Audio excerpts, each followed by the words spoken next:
नमस्कार दोस्तों, स्वागत है आप सभी का हमारे चैनल में। आज मैं आपको कर्नाटका के मंगलुरु के पास स्थित एक पुराने इंजीनियर हॉस्टल की वो सच्ची घटना सुनाने जा रहा हूँ जिसने वहाँ के छात्रों की रातों की नींद उड़ा दी थी। दोस्तों, यह बात है साल 2012 की।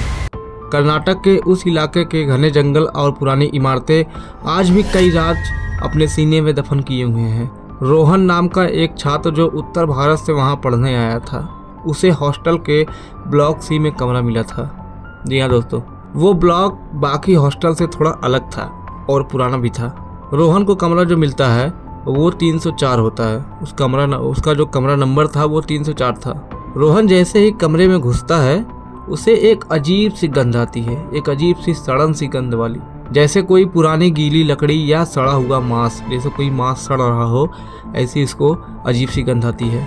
उसने सोचा कि शायद पुराना कमरा है इसलिए गंध आ रही होगी, साफ सफाई सही से नहीं होगी, तो इसे सोचकर उसको नज़रअंदाज कर देता है रोहन। एक रोज रात को करीब 2 बज रहे थे। रोहन अपने टेबल लैंप जलाकर पढ़ाई कर रहा था। अचानक उसे महसूस हुआ कि उसके कमरे के बाहर कॉरिडोर में कोई चल रहा है। आवाज़ बिल्कुल ऐसी थी जैसे कोई गीले पैरों से चल रहा है। छप छप की आवाज़ जैसे आ रही थी। रोहन ने सोचा शायद कोई छात्र होगा, लेकिन तभी उसके कमरे के ठीक बाहर आकर वो आवाज़ बंद हो गई। रोहन ने उठकर दरवाज़ा खोला पर वहाँ कोई नहीं था। पूरा कॉरिडोर खाली था और बल्ब के मध्यम रोशनी में एकदम सन्नाटा पसरा हुआ था। अगले कुछ दिनों तक रोहन को अजीब सपने आने लगे। उसे सपने में दिखता कि एक साया कमरे की छत के कोने में उल्टा लटक कर उसे ही घूर रहा है। रोहन रातों को ऐसे ही डर डर कर उठ जाता। रोहन को अच्छी नींद नहीं आ रही थी, इसलिए उसको दिन में भी सोना पड़ता था। एक रात जब रोहन गहरी नींद में था, उसे महसूस हुआ कि उसकी चादर धीरे धीरे कोई नीचे की तरफ खींच रहा है।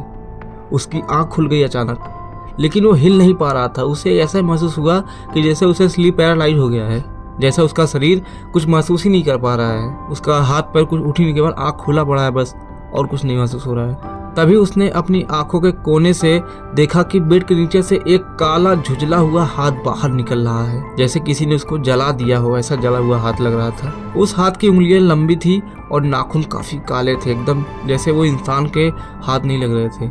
वह हाथ धीरे धीरे रोहन के चेहरे की तरफ बढ़ रहा था। रोहन कुछ कर ही नहीं पा रहा, छटपटा रहा है, उसका शरीर काम ही नहीं कर रहा है। रोहन ने पूरी ताकत लगाकर चीख मारी और उठकर वहां से भाग गया। पूरा कमरा बर्फ जैसा सन्नाटा पड़ गया था। अगले ही दिन रोहन ने जब एक पुराने कर्मचारी से बात की तो उसने डरते हुए बताया, बेटा उस कमरे में मत रहो। 10 साल पहले एक छात्र ने वहां खुदकुशी कर ली थी।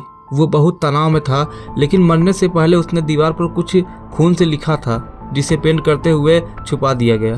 तभी रोहन भागकर कमरे में आया और कोने वाली दीवार को खुरच कर देखने लगा कि इस पे क्या लिखा था। वहाँ कन्नड़ और टूटी फूटी हिंदी में लिखा था, मैं अभी यही हूँ और अकेला भी। रोहन ये देखते ही वहाँ से उसी रात वो कमरा छोड़ दिया। कहते हैं कि आज भी ब्लॉक सी का कमरा 304 हमेशा बंद रखा जाता है, लेकिन रात के सन्नाटे में उस कमरे के अंदर से फर्नीचर खिसकने की और किसी की रोने की आवाज़ सुनाई देती है।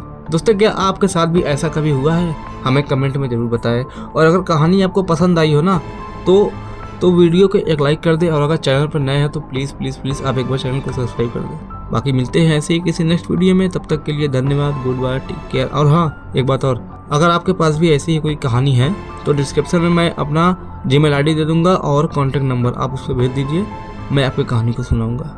धन्यवाद।